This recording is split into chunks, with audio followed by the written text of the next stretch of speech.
Hey everybody, before we get into this week's episode, we just want to say a big thank you to everyone who's listened to or watched our episode so far.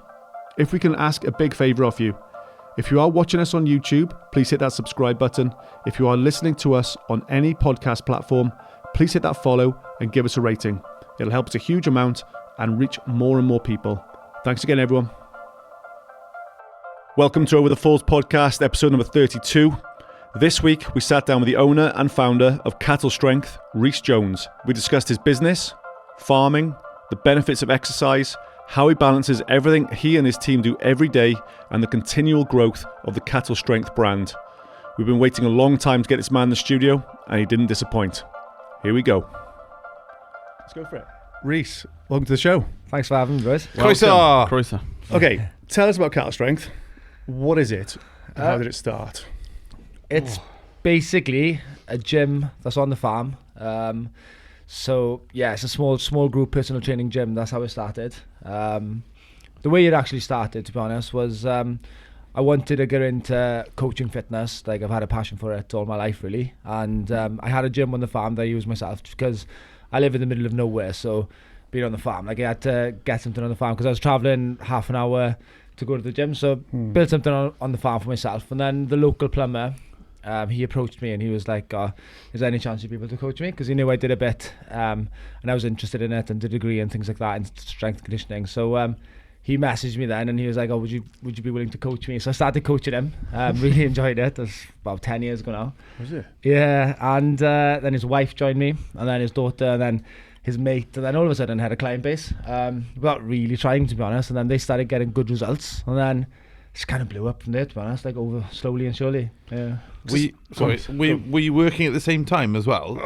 Yeah. Like you say, you had a farm. Yeah. So what I did, I played rugby semi-professionally and a little bit professionally as well. Right. Down in South Wales for the Neath and the Ospreys mostly. Oh, nice. And I wanted to, when I was young, that was kind of like the dream. I thought, I was going to turn pro and etc. But that kind of went down the bin straight away. Do you know what I mean? Like 2 LV Cup games or something like that. And so then I decided I'd love to come back to the farm. Something I really enjoy. I love the farm. But to be honest with you, like, there's not much.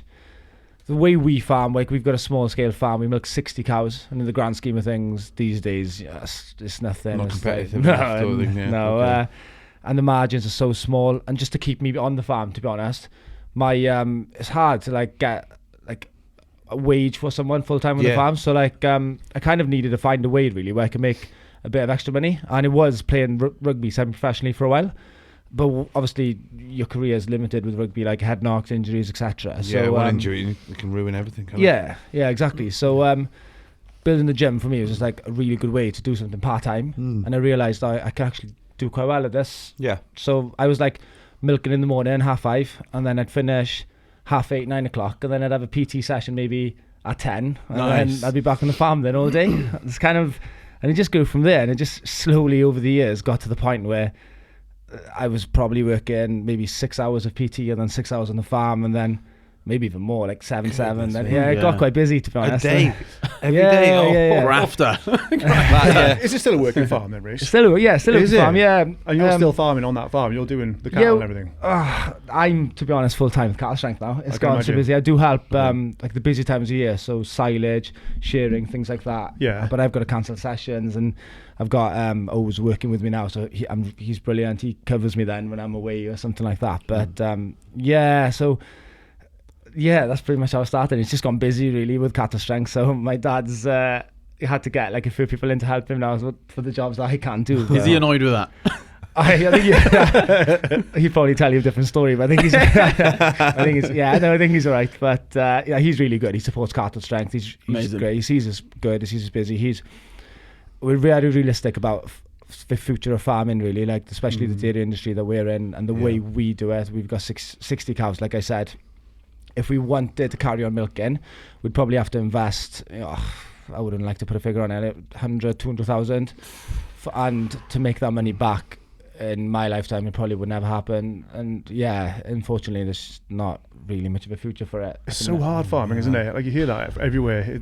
It's so many cuts, the screws have been tightened on pretty much everything. It's like, and it's such a hard job to do. It's like 7 days a week, 365 days a year. Yeah, it's a lonely job, I imagine, as well, and it's tough. Yeah, it's mental. There's no let off. And supermarkets can easily just like drop the price of milk, or they can up the prices of feed, fertilizer, which is pretty much what they've done. The last 2 years, the prices of everything have just gone through the roof. So the margins and profits are non-existent, really.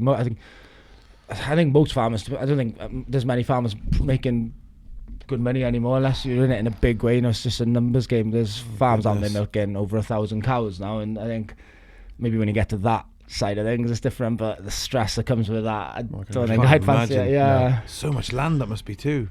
It's just a different ball game altogether. I couldn't really comment on how they manage it, to be honest, but is there any like grants available? Like, cause I'm not a farmer, I don't fully understand. Have the grants got worse, or are there no grants, or any sort of like financial help from the government, etc.? Yeah, no, there is obviously, but since we've like left the EU, we used to get a lot of funding from the EU, and like that, there's big cuts coming in there now, and obviously again since we left the EU, the price of, say for example, fertilizer has gone up because so it's a lot of strain. So realistically, there wasn't much of a future for me on the farm really to go full time. But we definitely I like to think the gym is a way that we're able to keep the farm. Like if I keep the gym, can hopefully so you can feed a bit of that's cash the plan. That.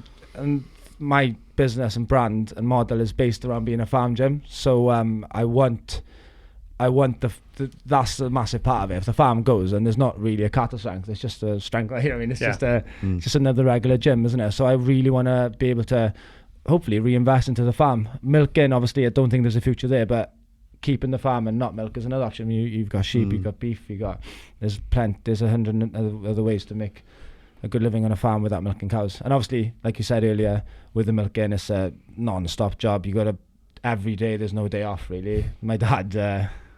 When I was milking, would go out on a Saturday night, peer pressure, he'd come in straight into the milking part. Literally, out of taxi. It's happened, a few times. And relentless. Yeah, relentless. You play rugby on a Saturday, you come, like, your body's knackered, you got to get up, milk the cows. But yeah, so don't get me wrong, rewarding job, I love it, but I had to try and find another way to make a little bit of money. And like a lot of farmers, sons and daughters now, they have to do the same thing. You see a lot of farmers going out shearing or cutting hedges or just doing any like diversification really to try and like sustain like a living, because it's so hard. Unless you've got old money, which some like a lot of farmers do, but we don't. So fair enough. How crazy is that you could you can almost not properly make a living being a farmer? It's not right, is it? No, it's mental. It's to have a secondary job to try and I don't know, make up the difference or whatever, but it sounds really, really hard. I was actually going to ask this a bit later on, but as we're on the subject of farming, like I've read a few things. I must admit, I'm certainly not an expert on it, but obviously farming seems quite difficult, and apparently there's quite high levels of suicide and depression in the agricultural industry. And just briefly talking about it, it kind of half makes sense of how tough it is in 7 days a week and all the time. Do you know what I mean? Relentless. Like, to be honest with you, like we've had a loss like very close to our family, like on our farm, and we've had to deal with it, and like it's something, it's definitely something that needs to be addressed. Like I said earlier, like it's a lonely job. So when you just get, like, for example, the supermarkets can instantly drop the prices, feed can go up, fertilizer can go up, and you're like, if you're on your own on the farm and you're just sitting in a tractor one day and the bank payments are coming through and the interest rates have gone up and you're not making the payments, like it's a shit place to be in the winter when it's dark. And it's no wonder like people have like these bad thoughts sometimes, and if you don't get the help, it's it's not good. I guess I didn't even think about the financial pressure, but that's probably like a huge one, isn't it? Like there's so many farms, they got mortgage payments, they got finances coming out, like, because it's a business at the end of the day, isn't it? And like you've got to make those repayments. Huge bills. And all it needs is interest rates to go up 1%, and those repayments, there's a big jump. And if you're not making any money already, then the bank's going to be tightening things up. And it's a stressful, it's not a good, like I said, it's a lonely job, isn't it? So there's no wonder why suicide rates are so high. We've, like with CattleStrength, there's something again I'm passionate about. We do quite a few things with like DPJ Foundation and YFC. So just try and like get people talking. I think again, different topic again, but I think exercise helps. I think another thing with CattleStrength, it's able to, I'm in a good position really where I can try and get people exercising. It's going to help with mental health, get people talking. We're doing a scheme now actually with YFC, so Club Fermery Bank. It's called Fit at Half, so Fit for the Summer, and it's basically all about just getting young farmers in Ceredigion clued up on how exercise can help. DPJ and other charities are coming in, so we've taken like blood pressure, weights, we've done a fitness test with everyone, and then I do a weekly workout then through CattleStrength where, you know, just to get people into exercise and try and get people a little bit healthier. That's going to help the mental health. So hopefully, just a little push like that. That's awesome, mate. Yeah, it's great. Massive advocate for exercise and mental health. For me, makes a huge difference. Because like, if I don't exercise for about 2 weeks, I could feel it. Oh man, my wife. You're the same. Can you start? I see it getting really ratty. I can't focus on things. I need to do something. Yeah, Katie, my wife, will say, "You haven't trained today, have you?" And I was like, "I don't know. I think you need to go. I think you need to go to the gym or something." Food. Just get it out. Testosterone or something, isn't it? It's got to be something like. Yeah, I think so. I think you just need that endorphin release. Just 100%. Yeah. So CattleStrength, then you're a personal trainer, online and at your farm as well. Yeah. Yeah. And how many clients have you got now? So you started fairly small. How many have you got on the books now, would you say? The gym's really small, to be honest. It's not much bigger than this podcast room. So I can only fit 6 in at a time at a max. So it's a small group PT. I've kind of reached full capacity there. To be honest with you, it's been pretty much that way for the last 2 years. It's like people who message me, I can't really fit people in anymore. So we've got 100, 120-ish coming in to the gym day to day, like week to week then. That includes me coaching for about 10 hours a day every day, and then Owen Roberts coaches on Saturday at CattleStrength as well, and he's fully booked as well. But then online we've probably got another 160 maybe, so not far. Is that like an online plan to follow or something? Is that the online stuff? Yeah, it's just a bit of a mix, to be honest. So there's like group online training, so they'll all get the same plan, if that makes sense. And then I do one-to-one coaching online as well, which is a bit more bespoke, more personalised. Everybody's different, isn't they? Yeah, and that started during COVID when gyms closed. I kind of bought out a plan that was for people so they can train at home, no equipment. That's pretty much what kicked it off, to be honest. And I was quite lucky. I started it about a month before COVID was a thing in the UK, and then all of a sudden all the gyms closed, and it worked out quite well for my business model then. Perfect timing for you, wasn't it, really? It's a bit of luck, I suppose, there. So it's relatively new, I suppose. Is in like you started just before COVID, yeah? No, the online coaching. The online coaching. The gym's been open for about 9 years. I've been coaching for about 9 years in the gym, but online. The reason I started it was just because the gym was getting so busy, and it was just a way that I could work with people. And then I had people come into the gym. I can only fit them in once a week, so I would then offer them, how about we join an online plan as well, and then I can give you sessions to do at home. And I just find it's managed to get me a lot better results with the people that I work with. And I think that's really important. If you can't showcase results, then people won't be coming in through the door, and that's something I'm quite passionate about. Are you going to be in a position you might be able to get your gym, expand it a bit, like physically, so bigger premises? So if you can handle the workload, it sounds like that's the problem, isn't it? Like I said, we got to the point where we just completely outgrown the shed that we've got. Don't get me wrong, I love the shed that we've got. I'm going to miss it massively, but over the last 2 years, we've been putting things in place now to actually expand. Nice. It feels like 10 years, but it's been about 2 years. So we went through the planning process that got accepted, and then we had to try and get financial help, like a loan, etc. That took ages. We've got that. So I can quite excited to say that we're expanding this year. So we're going to be building a gym. Well, the work started. So if you look on Instagram on CattleStrength, you'll actually see the work being done now. But we're hoping at the start of the summer that's going to open. So something we're really excited about. And we're just going to be we're going to have an open gym where people can come and actually train. There's going to be coaches working there, not just me. O's hopefully will be there, and then other coaches as well. Fantastic. We're going to have classes. Yeah, so it's same location. Same location. It's going to be on the farm. Nice. Yeah, in the field. So it's something we're really, really, really excited about. The shed will still be there then, unless you're. We're going to keep the old shed. So you're not knocking it down. Okay. Sauna. Yeah, sauna we're definitely going to keep the old shed. So, yeah. Nice. Is that in Wellenbach then? In Wellenbach on the main road. Yeah, I remember when I started to open the gym, I was telling people that I was going to open a gym in Wellenbach, and people were kind of laughing and saying there's nothing around there, no one's going to travel. Perfect though, because there's nothing around. It's like it's working. Get to it. Are most of the people relatively local in that area who travel to, or I'm sure there are other people who travel further. Initially, yeah, but to be honest with you, we get people coming down from Bow Street, Cardigan, Nancaredig. They're probably the furthest. There's Mel, who's from Aberystwyth. She comes down in fairness to her, 5:30 every Wednesday morning. That's committed. In the morning from Bow Street, and then goes to work afterwards. Yeah, I see your logo pretty much everywhere now. I've noticed a few people in town. Like, I think in the last 2 or 3 weeks, just see it's CattleStrength again. They're wearing a jumper or like the trousers and stuff. It's cool. Yeah, to be honestly, we would never be able to be in the position we're in if it wasn't for the people that support CattleStrength, and we've got epic. Like, a community is the most important thing, to be honest, I think.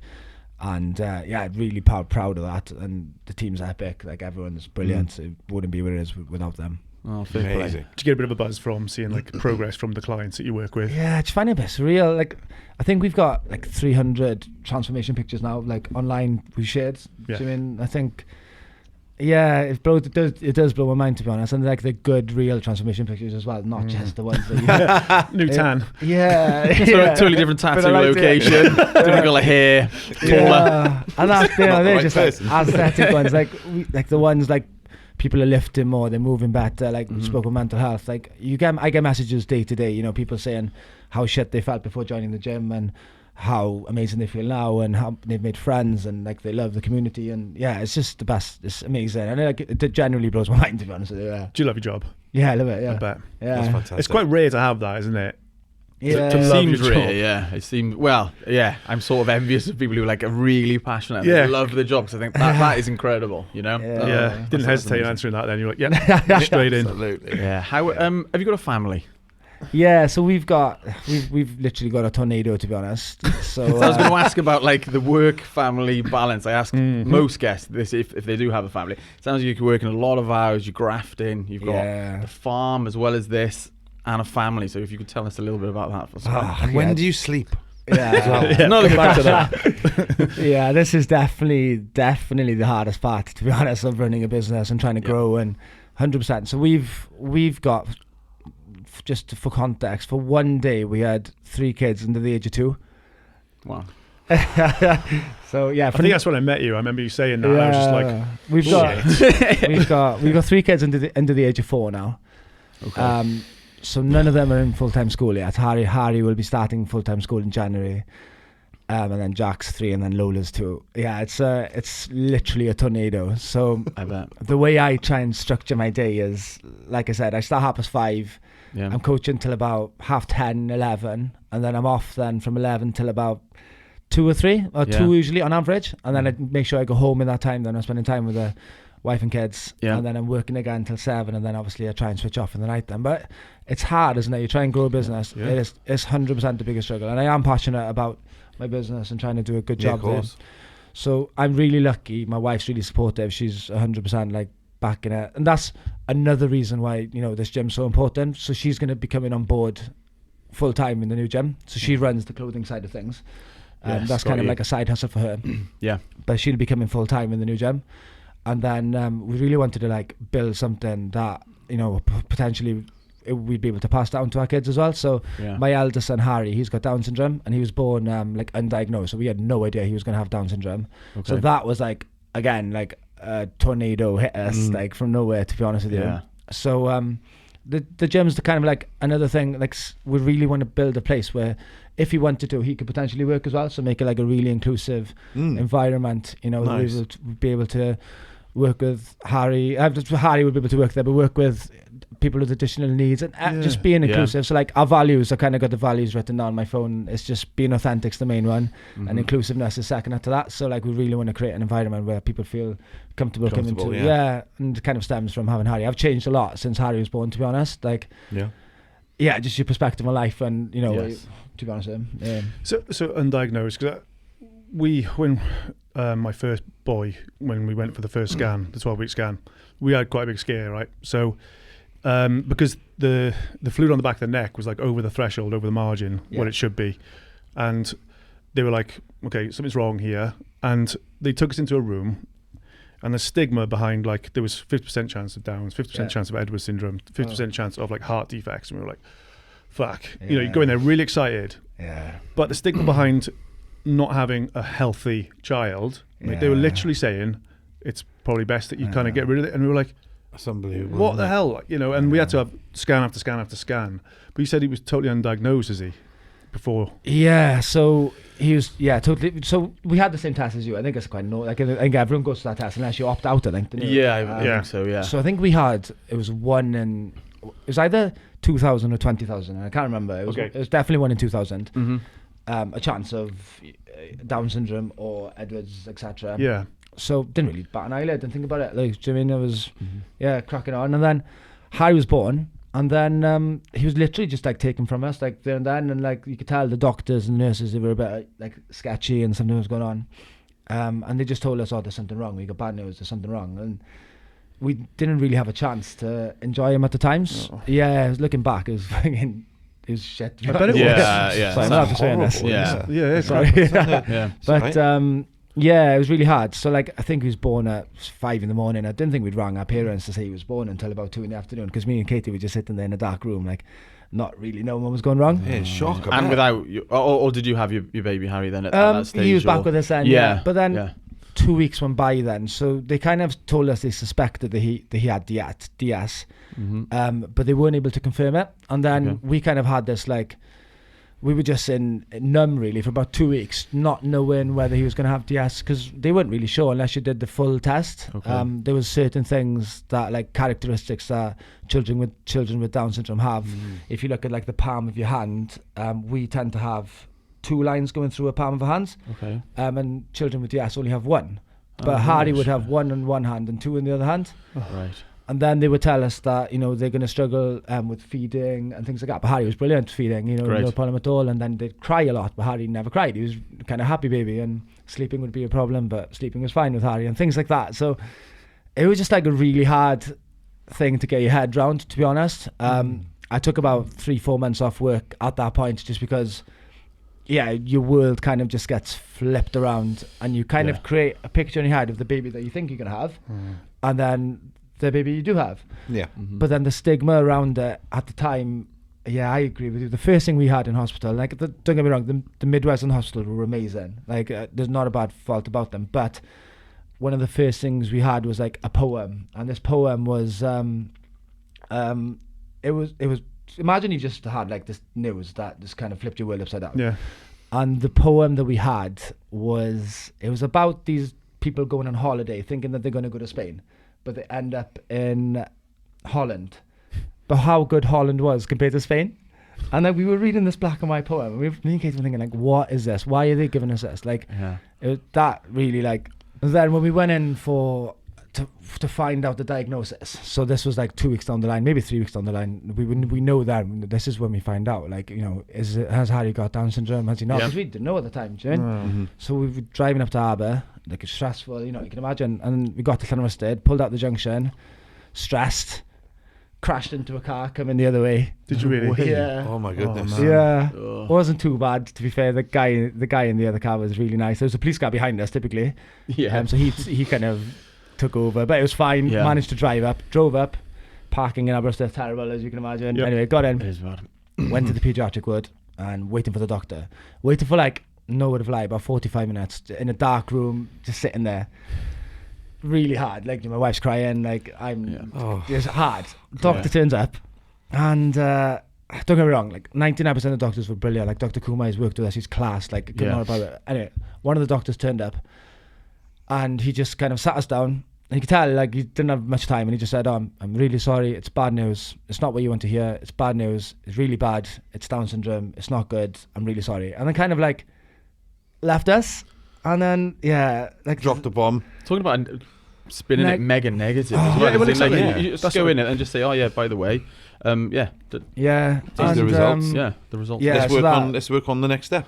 So that, exactly. And then if it wasn't, to be honest with you, like, I know social media gets a bad rap, but if it wasn't for social media, like, I would have handled it way more difficult, I think, because one of the first things I did was go on social media, and, like, I found these families, people like us, people we relate to, that had children with Down syndrome. And I remember the first video I saw was a girl called Sarah Roberts. She's got books out, and the book's called Don't Be Sorry, and it's literally based on the fact that doctors at the time were like, oh, really sorry, it's bad news. Yeah. Anyway, her social media page was just about her son Oscar and the family they had, and they had 3 kids, and Oscar was the eldest, quite similar to what we've got now actually. But one of the first videos I saw was Oscar skiing, and he's 4 years old and he's skiing down the slopes. It was amazing. He was like, it was brilliant. Yeah. And then the next video I saw was I saw like an 18-year-old with DS. He just did an Ironman.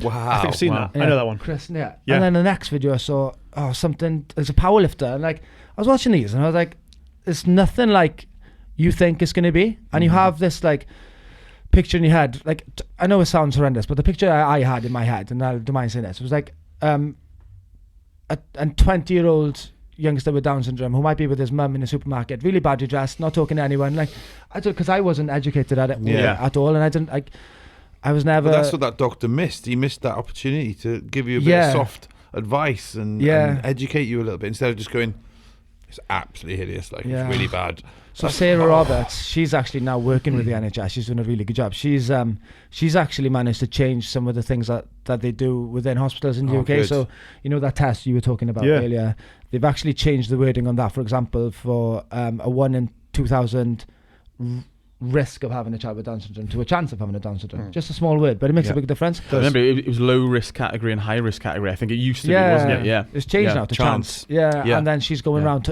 trying to talk and educate, because it's not the end of the world at all. Obviously and Harry, like, it's amazing. Like, it's amazing. So, yeah, I was just trying to change that stigma. It makes a hell of a difference the way people talk and the words people use, I think. Yeah, I think education is that's like the key word, isn't it? Is in people just good education. Do you know what I mean? Yeah. So if you look at like our page now with CattleStrength, again, we're trying to promote and trying to raise awareness about Down syndrome as much as we can. So every Down syndrome awareness day, you know, we're doing a workout. We're trying to tell people like how trisomy 21, and we do like 3 rounds of 21 reps, and people are doing it. Like, we're so lucky, we get supported so well. Like, people are doing it all over the UK, like these workouts, and the tagging Down syndrome awareness day. And then we've got t-shirts out then as well. We've got the 3 arrows on the t-shirt. I don't know if you've seen it, but I've got it on the pickup, and I've got it. Those 3 arrows are like, they're a Down syndrome related signs. So trisomy 21. Right. Amazing. I've got like the tattoo on my arm and stuff. But yeah, it's just trying to raise awareness. And like, the amount of people that come up to me, like, for example, last week, one of my clients, Angharad, sent me a text. She was like, you're not going to believe this. I was in Carmarthen, and this woman came up to me. I was wearing a CattleStrength jumper, and this woman came up to me, like a woman in her 50s, and she said, oh my God, are you CattleStrength? And she was like, no, I just train there. And she said, sorry, she was like, I'm well up a little bit. She was like, my the CattleStrength helped us so much. And she was like, oh, what do you mean? She was like, oh, my daughter recently had her daughter with Down syndrome. Yeah. And she started following CattleStrength because of the videos and pictures and posts they put up about Harry, and it's helped us so much get over the initial hump. And like, she texted me that, and like, I showed Katie, my wife, and I literally like nearly welled up at the time. I bet you're doing an amazing thing. It's raising awareness, though, isn't it? Yeah, like, you don't realise who you can help. Like, that's brilliant. Yeah, and well done. I got helped a lot when I had Harry. Like, if it wasn't for social media, like, it would have just been that doctor's words. And yeah, it definitely is. He's happy. He's healthy. He's amazing. Yeah. How's the workouts going? Yeah. How's the workouts with Harry going? Has he started his workouts yet? He loves the gym. Beans. On the beans. Nice. But like, with the new gym, like, obviously there's no pressure for him to work there. But if you wanted to, like, I'm really envisioning him being part of the team, and he already is a part of the team, to be honest. But you know, I can see him, you know, it'd be a place where he'd be able to work if he wants to. Same with the farm. Yeah. You know, if he wants to, he might want to work somewhere else. Exactly. He might create this thing, and he's going to be like, nice one. Exactly. But I'm going to go to a hot country, Dad. Yeah. I'm going to go to a hot country. So what's your average day then? Talk to us, like... tomorrow. Let's take tomorrow.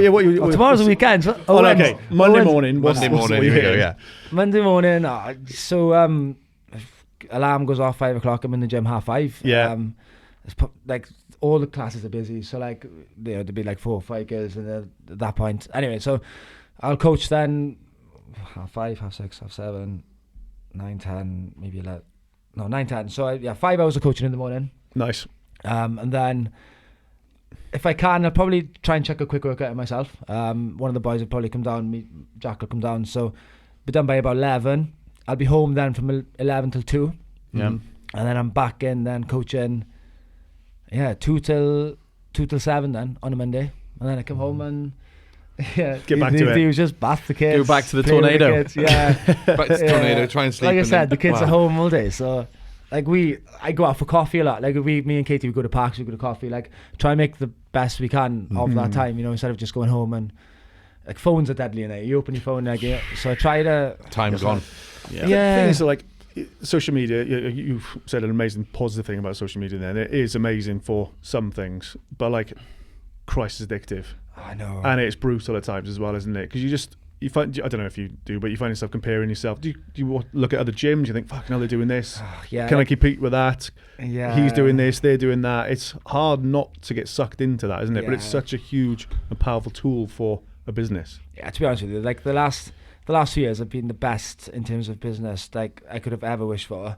But they've also been the worst in terms of like dealing with the mental, like the pressure that's come along with this new gym, the stress, the anxiety, like, it's a big risk and a gamble to take, and it's a lot. You're putting yourself under a lot of pressure. And when you look at other gyms and it's hard. And like I tried not to consume too much, to be honest. But like I said, it is hard. And then I feel sometimes if you do get copied or anything like that by another gym, like which has happened to us a few times, to be honest, like it is hard not to get sucked into it, but I do try and like cut the noise out, to be honest, and not pay too much attention to it. Because you've got to be active on social media, though, haven't you? You've got to be current, haven't you? Yeah, I guess. Yeah, because you're very active on social media, but it's a good thing, isn't it? In a good way, because it's a positive thing. I think it's the main way these days to grow a business, to be honest. Like as a coach, if you haven't got any results to showcase, you're not likely to. People are not likely to. Like if you get like a painter to decorate the house, you want to get a painter. You want to see their work first. Just turns up. I can paint. Yeah. Can you? Yeah. So like day to day, I'm trying to post like client wins. So I get a text day to day. Someone's lost £1, or someone's done this, someone's done that, and you're posting this, sharing it constantly. Same thing in the gym, like videoing someone who's done something good. Like it's a day to day thing, and like. A lot of time does go. I try to be honest with you, I try and post one piece of content a day, whether it's results or something about the family or something about the kit or something. It is. If I drop off from posting, my business will quieten down, and if I post a little bit more, my business will get busier. It works. It's a crazy world we live in, unfortunately, and like the algorithm of how Instagram and Facebook work, they know that, and if you're not putting out content day to day and good content, they're gonna like put you down the pecking order. And if you put in good content out, like good reels, and basically doing what they want you to do, they want you to post short-term content, and they want you to post reels, and they want you to use polls in your stories and things like that. And I do spend a lot of time learning about these little methods to make it easier to grow a business. And it does work. Unfortunately, they kind of have you by the hook, line, and sinker. Really, they know what they're doing. Yeah. There's algorithms. You touched on like the stress and anxiety and everything of taking this massive risk on doing this expansion. I mean, how have you coped with like the stress? Oh, it's hard, to be honest with you. Yeah, it's hard. I've never had anything like this before. It has been quite stressful. There's been a lot of sleepless nights. Are we going to go for it? Are we not going to go for it? But yeah, it is hard. And then I'm lucky that I've got a wife that can kind of like bring me back down to earth. We can talk things through, like just be logical. I think at night when you're tired and you want to go to sleep, I think your brain goes a little bit illogical sometimes. And it does. There's been a bit of like stressful nights, and we've had to have a talk and like, no, we're going to do this. And like I said, we're so well supported by the CattleStrength community. We're really lucky. But if it wasn't for that, I think it'd be it'd be really stressful, to be honest with you. But yeah, it's kind of just, we're doing it anyway. Like, You've got to take a risk sometimes, haven't you? Yeah. Because imagine you're sort of in your deathbed, I'm going a bit deep here, but and you look back and you think, fuck, should have done that. Should have given that a go. Yeah. You don't want to be in that position, do you, either? No, we're definitely doing it, 100%. But good. It is it is scary, to be honest. Like at the minute, like I said, there's hardly any overheads. You're in a small shed. You're fully booked. This new gym is not, you have to pay for it. Unfortunately. So you've got an app, have you? Yeah. So how did you source an app? How does that all work? I've got no idea. To be honest with you, it's not my own app, so I haven't made the app. I wish I was that clever. But yeah, it's not my own app, to be honest. It's so it's like a training platform app that I use, and then you can rebrand it then to be like a CattleStrength version. But it's not my own app, unfortunately. But Gotcha. Say like if you were to work with me online, you'd be able to access download it. Yeah, you download the app, and then you get like your login codes and via a link that I would send to you. Gotcha. And then you get all your workouts on that timetable. Then the app's like really good because it logs everything you do. It'll work out your percentages. So say like you're on a strength plan with me, and once we've worked out what your 1 rep max is, like how much you can lift for 1 rep, if I program say 4 sets of 12 at 60% for you next week, the app's going to tell you what 60% is. The things like that, Jimmy, like it just takes all the thinking out of it. Yeah. There's video demonstrations showing you how to do everything. It provides like loads of data, so like how you slept that night, how ready are you for the workout, what's your stress levels, and then everything's recorded. And for me as a coach, then it makes my job a lot easier too. So if someone's on a 1-to-1 plan with me, I know exactly how they're feeling that day, how they felt last week, what's different, how they slept, and it just provides that full support and accountability. You can look and go, today Tracy or whoever, you can have this, you can have this. Yeah, like people line numbers feeling don't, a like, bit. Yeah, okay. Wow. It's that data, I suppose, isn't it? You're like analysing that data, and then it's like it's black and white, really, isn't it? If they're progressing or lifting more or whatever it may be. Yeah, and then saying that though, like I think coaching is more important than programming as well. So like actually talking to people. So like I'm a voice noter on WhatsApp, so I speak to people voice noting all the time. It's like I noticed that. Yeah. I like sending voice notes. I just find it quicker. So easy. I'm texting. I'm just like, I'm doing it much. And I speed them up now. I speed them up to 1.5. 1.5 I do. That's what I do. Owen, who coaches with me, he's from Blaenau, so he's got a bit of a Gog accent, and I speed him up to 2 sometimes, and it's like, I bet that's just the case. it's really hard to understand. But you're doing stuff with nutrition as well, I've noticed, haven't you? Because like that's really important as well. Not just exercise, nutrition, which is something I'm really shit at. I'll be honest. I've hit the 40s now, and this is not easy to keep back. Yeah, like there's, like it's 50%, isn't it? Like you can't out exercise a bad diet. What I kind of do with my members now, so we have a members group on Facebook. We post monthly meal recipes, monthly ebooks. So we've just released now like air fryer meal ideas. Cool. Last week we did 20-minute meals, things like that. And I have a graphic designer that helps me, and actually a chef that helps me. There's Erin from Newcastle Emlyn. She's called the Meal Prep Maniac on Instagram. She's really good. So she's come on board with CattleStrength now, and she every month just brings out like meal ideas that people can use at home. So they've worked out the calories, the protein content, the carbs, etc. Yeah. It's just really easy. Like that's something that was missing in my business before. I would just kind of work out how much you need to be eating, how much protein. But people would message me and they'd be like, what do you suggest for lunch? And then I'm not really a chef. Do you know what I mean? No. So having someone it's got like to be tasty too, see? It's got to be not just bland beans and steak or whatever. Grilled chicken and brown rice.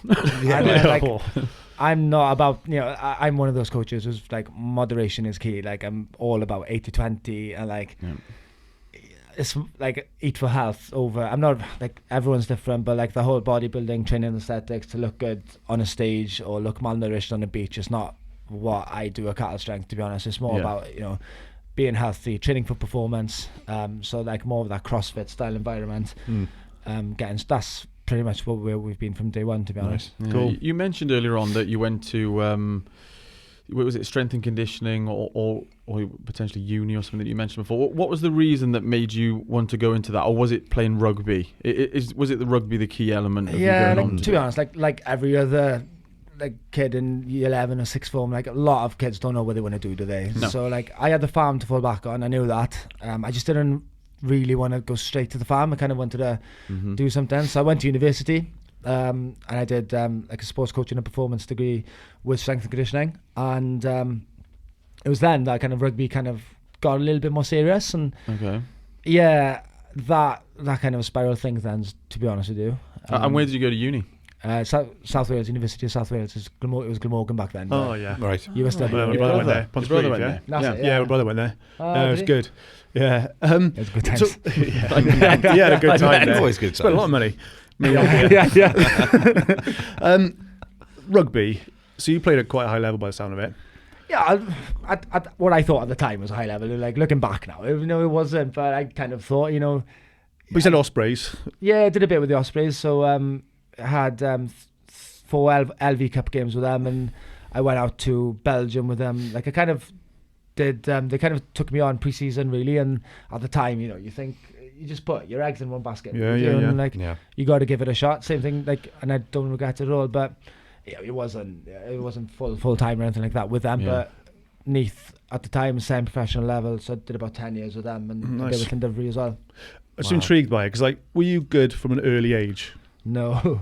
So you grew into it. So you worked hard at it. Because I had this conversation with someone last night, and it was because he was a good rugby player, and I said to him, "Well, was it hard work that got you there, or was it just talent?" He said it was a bit of both. So what was it? What was it with you? I wasn't very good at young age. Really? You just put the hours in. Oh yeah, I suppose so. Yeah, it must have been. What position?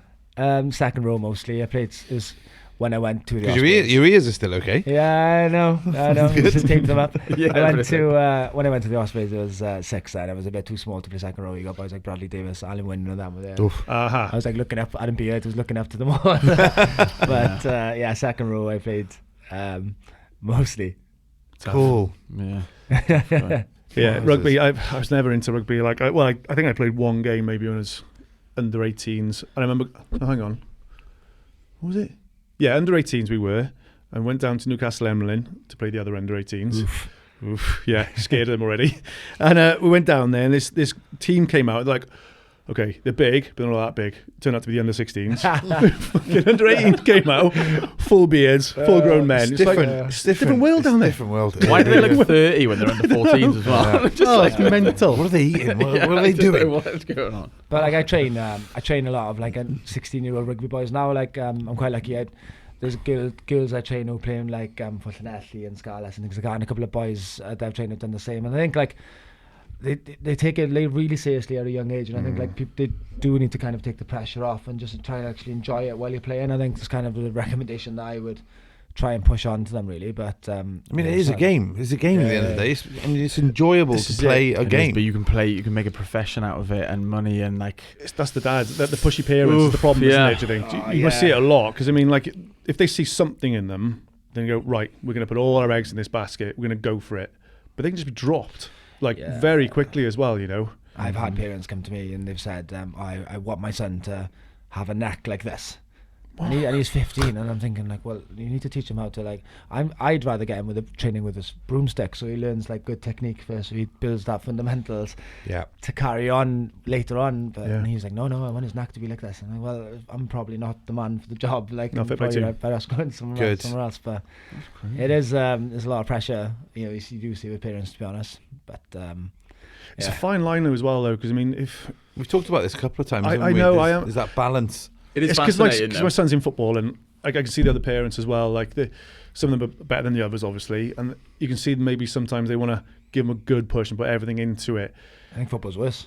I think so. Yeah, of course. Yeah, because the money then, isn't it? The Premier League and all that sort of thing. I mean, it's a hell of a career. Like 8 years old, 9 younger, really, probably. They are, yeah. And it's a fine line though, as in like, do you really push them at that age? Because at the end of the day, they could be bored shitless of it by the time they're 12. Yeah. It could completely backfire on them. But then you look at people like Tiger Woods and Lewis Hamilton. It's like their dads, their parents were the ones that really pushed them and succeeded. And it worked. But are they happy? Know. Yeah, that's the other thing. That's the thing. Have they got a resentment for their dad? Have they got some weird relationship with their dad because of how hard he pushed him? Even though they're like a multi-millionaire, do they still feel a bit like I don't know? Michael Jackson had a pretty bad relationship with his dad. He was like a millionaire. But I know. I don't know. Like, you don't know how they feel about it. Yeah. I'm just quite fascinated by it because I mean, I'm just wondering if all these people who get to these elite levels are absolutely hate their parents. I don't know. Yeah, or whether they have a bit like gratitude for pushing them. I don't know. I guess it's like a mixed bag, isn't it? Some people are like, thanks, Dad, for pushing me because I am here, but I don't know. You mentioned earlier that you had like a few female clients. What is your sort of split? Would you say on your? To be honest with you, like unplanned, but I'd say that I'm close to 80% females. Really? Because the reason why I was going to ask you said you in that morning class, you said, I maybe have like 5 girls in or whatever that you said, but 80%? Probably, yeah. Which is completely like unplanned. I don't have a niche where I only train females, but it's just kind of that's like just that, the way it's happened. I've had people message me recently and they're asking me about the new gym and they're like, "Are you going to be taking? Can man train there?" Oh, right, okay. Yeah, of course. Anyone. Yeah. So people are thinking maybe incorrectly that it's like, I don't know, female only class or something. I think with personal training, I think I could be wrong here. This is not like right, but I think females probably are more prone to go for a personal trainer where we live maybe than men. I'm not sure. Right, okay. You think like maybe a guy might just buy some weights for his garage and then crack on or something. I don't know. Yeah, I think the men that I do train like take it really seriously. So I train a professional rugby player. I train like a really good CrossFitter. They kind of, I don't know, maybe just your day-to-day gym goer doesn't feel like he needs a personal trainer as much as maybe a female. I don't know. I can't put my finger on it, but a lot of the results that I have had are with females. I think the way I coach and the way I train people, we do a lot of weights. And the girls that train in CattleStrength, I do, like, to be honest with you, I'm quite confident to say they're probably the strongest girls in the county at the minute. Like, we've got some serious savages training in CattleStrength. Amazing. Yeah, like they are, like, and I think because of that, they're probably very marketable, because if you post a video of like me, for example, now squatting 140 kilos, ass to grass, straight up, you know, like, you're going to look at that as a girl. It's quite empowering for a female to see, like, especially if you want to get into weight training and you're not very confident to just go into a gym and like put a barbell on your back, you'd go to a coach. And then my gym's kind of like a private gym where no one's going to see you. Well, they're comfortable, aren't they? I think that's what it is. Yeah. And then we've got like there's girls that, for example, Alice Eder now, she trains with CattleStrength, but she's in New Zealand at the minute, traveling, but she's still doing an online plan with me. But she'll post, her Instagram page is coached by CattleStrength. It's in her bio. Yeah, and she'll post daily videos of her training, and she's a savage. She's doing handstand push-ups, snatches, overhead squats, and really, like, it's inspiring. Like, if I was wanting to get into weight training, you'd look at someone like Alice and you'd think she's really inspiring, and you'd want to do what she does, and she does a CattleStrength plan, and maybe that's what it is. It's how that online thing works, isn't it? You look at that thing and go, oh God, she's in like good shape and she looks a beast. Where does she train? And then it's there, CattleStrength. And then you look it up, but, and like I said, it comes back to that community. We've got a brilliant community, people support, like, and it's just, I'm really lucky to have that, to be honest. Amazing. Yeah. But I think that's what it is. I think the mixture of the weight training side of things, people want to build confidence. But you do see, like, it was a bit of a stigma 10, 15 years ago. Girls don't really lift weights today. Not often. No. It's come a long way, I think. What's changed then? Why has that changed then? What do you think? I think like social media's helped. Yeah. I think CrossFit's helped. CrossFit. A lot of, and what about the link with like more televised sports as well? Because there's much more rugby on television now. Yeah. Because they were still playing. Yeah. But it's much more popular now. Football. I think it's also down to other stuff, like, say, I don't know, say in like the 90s or early 2000s, I think maybe the desirable female body type would be like as thin as you could possibly go, as in like cigarettes and water on your cornflakes in the morning. And I think that's like changed now, isn't it? For I'm guessing more positive, isn't it? Do you know what I mean? We're like strong and stuff like that, Yeah. So I think maybe that's helped as well.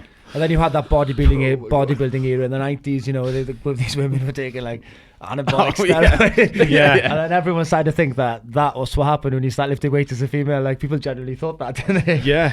Again, it's like misinformation, though, I suppose, isn't it? Yeah. People need to be educated on these things and stuff like that. Does anybody like represent or go for competitions in CrossFit? Is that kind of a little bit based on, not all what you do, but you mentioned CrossFit before? Yeah, like I've mentioned CrossFit, but like we don't actually do CrossFit ourselves. Like, we're lucky Owen coaches with us. He's the #1 CrossFit in the country at the minute. Is he? Yeah. Oh, wow. I looked through your Instagram last week. I saw what he does. He's a bit of a machine, that guy. He's amazing, yeah. And like, we're really lucky to have him coaching with us. Yeah. He's been to the CrossFit Games in America. He's literally the best in the country. Where's he from then? Blaenau in sorry, you mentioned it's him. Yeah, okay, sorry. So yeah, we're not affiliated with CrossFit yet. It is something in the new gym I am looking to do, so being a CrossFit gym. But the style of training, the CrossFit, it brings in like mixed modalities, training everything, so you're sort of ready for anything. There's a mixture of strength, endurance, gymnastics. It's a mixed bag. You're trying to build work capacity across broad domains. Do you know what I mean? Yeah. Instead of just doing a chest day on a Monday, a leg day on a Tuesday, or just going on the treadmill for 30 minutes. You're doing everything, and it's that approach that I think that works well for me, and has got the results both online and in the gym. Wow. What would like someone's first session be then, if they're completely new? It would just be like a movement analysis session. bit of banter. You want to make sure they're leaving, they're happy and not dead. Yeah. to be honest with you, like, isn't that something? That's something I've learned over the years. Like, that wasn't the case when I first started. When I first started, people would go sick quite often in the gym. Okay. Which is not cool at all. Looking back, like, I cringe saying that. To be honest, I used to think that, you know, if you have a tough workout and you leave there, you know, you've burnt a lot of calories, you've sweated, you know, your eyeballs off, and you've had a good session. But it's literally not the case at all. And that's what I see in the industry a lot. I look at, you know, other gyms and other classes now, and like, it's all about how hard it is. It's a HIIT class and it's max intensity, and everyone's putting a screenshot of their Garmin watch to show how much calories they've burnt. And it's not my vibe at all, to be honest. Like, what to me, like, what would define a good session would be: have you learned something new today? Have you moved better today? Have you had a PB today? Have you, you know, how have you improved today? Whereas it's nothing to do with how many calories you've burnt. So I think it's a bit of a toxic trait that kind of needs to be eradicated from. But you do see it, like, it's all HIIT classes, circuit classes. Everyone's like with bad form doing burpees and like or the kettlebell swings, and they don't really know how to swing a kettlebell. They're not hinging at the hip properly, and they're just squatting with a kettlebell. And that's something that I'm really passionate about. And I want CattleStrength to have the best coaching, and everyone's like, there's no bad reps. Like, people are, or if you are not performing a movement right, you stop, and then we learn, and then we go back to basics. There's PVC pipes coming out. That's, to me, what's important. And then you're going to just build better athletes and get better results. Yeah, fantastic. And they want to come back then as well, because if you've absolutely destroyed them on like the Monday night, they're not going to come back till like 2 or 3 weeks later, because the squats on like the Tuesday or whatever. They can't go up a flight of stairs. It's a massive put off. When I used to go to the uni gym, and if I'd look around the gym and I'd see other men that maybe just a little bit bigger, or maybe it's the body type I want, and they train in front of me, and I'm like, right, I'm going to fucking do exactly what they've just done. Can't barely do what they're doing. Maybe I bust out like 1 or 2 reps. I can't walk. Yeah. And I'm like, I'm not going back to the gym for about a month now. Yeah. and it gets me down, and then I get into a little rut. Yeah. Especially calories. But that's where I guess a personal trainer comes into it. They wouldn't have done that for you. Yeah. You've got to train smart, I suppose, haven't you? Yeah. Same as anything, you've got to work smart at something, haven't you, I suppose? Yeah, like I said, it's coaching over programming. Like, actually coaching people, like, knowing how they've recovered. Say like you've trained with me on a Monday, and then Monday night you've had 4 hours sleep. You know, your baby's been up all night, and you've missed breakfast because you were late for work or whatever. And then you come into me on a Tuesday, and I've got a big session planned, and I ask you, how's your day gone? And you've told me. You know, that's when coaching comes in. I've got to you might move it on the fly and be like, right, we'll do something slightly different today. Have a little nap in the corner there for half an hour now. And like, you know, we'll just move for that day. We'll do a bit more stretching. That's what I think is important. You don't just go off the whiteboard workout and you know, HIIT class. We're going to 1,000 calories, 1,000 burpees per time. Or do you mean like something stupid like that? That's something that I don't want to do in my gym. Can eat burpees. I don't think anyone likes it. So the first time I met you, it was on like that staff conference thing that we went, and you were there. I thought we were just giving a nice little talk about fitness. Oh, that looks good. Yeah. You made us do burpees to Thunderstruck, and a burpee every time they said thunder. I think it's 36. Like in my shirt, trousers and shoes, I was like sweating. Sounds like a drinking game, but you got to do the burpees instead. I think it did start. That's a classic. Okay, that makes sense. Have you tried the bring Sally up, bring Sally down press ups? Have you tried that? No, I think I know what it is. I don't know. No. So basically you got to listen to what the singer says. Is bring Sally up, you go up, bring Sally down. But then there's a little part of the end of the verse, isn't there, where stay down, and you got to stay down. You can't start. Yeah, there's a Roxanne is another one. Roxanne, red light. Yeah. Drinking games, but with fitness. Yeah, literally, that's where they come from. Like, that's definitely fountain of knowledge. So, where do you see yourself in 10 years' time? Here we go. Deep question. Yeah. And hopefully the gym will be up by then. We got planning. Construction. You open next year. I mean, I have to get the contractors in. But to be honest with you, just carrying on what I'm doing now, trying to do the best job that I can. I think like continually develop. I think, you know, if you stay still, you're going backwards. I think you're just trying to get better at what I do in my craft, which is coaching. Making CattleStrength, you know, the highest quality it can be. It's not really about numbers, to be honest. Like, with the classes and things like that, you know, they'll be capped. You know, make sure that the coaching quality remains high, and aligning with those values I spoke about earlier, just being authentic, being inclusive, and continually developing. That's the main 3, really, to be honest with me. And try to be a bit less stressed. That's probably going to be a big one, and enjoy. That's the main ones. That might come in time as they get older, the kids. But then you got 3, I suppose. It's always tough. Well, I guess it's recognising if you get to a point where you can step back a little bit, taking that opportunity to relax a bit. That's the plan. Like, I work in an industry, where you're trading hours for money, I suppose, and you're coaching non-stop all day trying to build something. Once that something's built, I'm not going to step back, but I would like to, maybe have a bit more of a managerial role where you can have coaches in place, good coaches in place. Everyone's buying into the same ethos and environment, and that is something I'd like to do. And then, there's the opportunities that I have with getting a new space is incomprehensible compared to what I've got now. To be honest, it's just a small shed now. To be honest. It's going to be a game changer. It sounds like, doesn't it? Yeah, but I still want to keep that same vibe that I've got now. I think that's really important. So the way you do that, I think, is just keep the quality. Try and really focus on quality over quantity, and doing the best you can. Yeah, brilliant, good. You got any advice for anyone who's thinking of setting something up? Not necessarily a gym, but like you've obviously taken a punt on something and really driven into it. I mean, have you got any advice on someone setting up a business or something they're just thinking of doing? Yeah, I think I've got loads of advice, to be honest. Hit us. I don't know. It's that. I think just being patient is probably a big one. Nothing's going to happen overnight. You've got to work hard. I think a good way to do it, personally, I think there's a lot of stuff you can do between the hours of 5 a.m. and before you start work. And there's a lot of things that you can do after you finish work before going to bed. And I think realistically in this day and age, like you have to keep money coming in. Like you can't just stop, and I think you have to just work really hard in those hours and slowly build. Kind of like what I did with, I took the plumber on to start off and I fitted him in, and then you just slowly build, keep working hard, and momentum will build over time, I think. But you've got to obviously work hard, it's the main one, and just be patient. I think if you combine those 3 things and just be good at your job is probably a big one as well. And then if you're good at your job, word of mouth will spread, results will come in, you'll get social proof, you'll be able to post it, and all of a sudden, you've built something, and then just got to keep the ball rolling then, I think. Nice, yeah. Love it. Good advice. The other thing I was going to ask as well, I should have asked this earlier, but like, you're very confident, right? Have you always had this confidence? No, I don't think so. No. I don't think I am. But, well, you definitely come across as confident. So, because he knows his plan. He knows Yes. But what I'm getting at is like when I've seen you up on stage and things on Instagram, you always say, "I put myself out of my comfort zone." So it's not you're not a fan of public speaking. Nah, it's not your thing. No, it's not my thing at all. So how do you sort of get your mind into that place where you have to? I don't know. I think you just got to do it. Get on with it.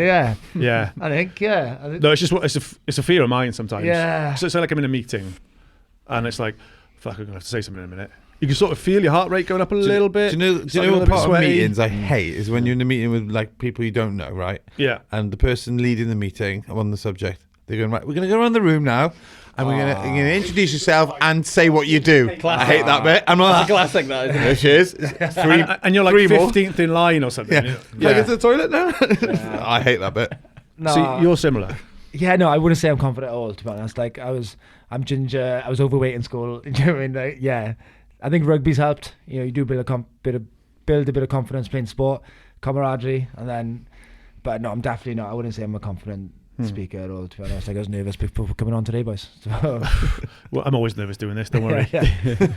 No, it's it's just something. Dukes, you've done a couple of like speaking sessions in school in Penglais, haven't you? Yeah, I have done. But to be honest with you, like, I never asked you how that went down. Yeah, no, it was fine. But basically, when I was a kid, I was like petrified of speaking in front of school, and I talked on a previous podcast about it, that I think I had to say like one tiny line in school, and I was petrified, and I was like physically shaking when I had to read it out. And I don't know, something just happened over time. I think naturally people, or most people, might get slightly more confident with age, or at least I think it's happened with me. But I used to be absolutely petrified, and now I'm certainly not good at it, but I could speak in front of people, whereas I couldn't have dreamt about it in school. I had a real fear of it, a huge fear. I really don't like it at all. Yeah, I don't know. I don't think realise many it people has like to be though. done though sometimes. Like fight or flight sometimes. I think you're either going to do it or you're not. Yeah, but that's pretty much where I come from, to be honest. Yeah. I guess it's your job. You can't not be confident, can you? No choice.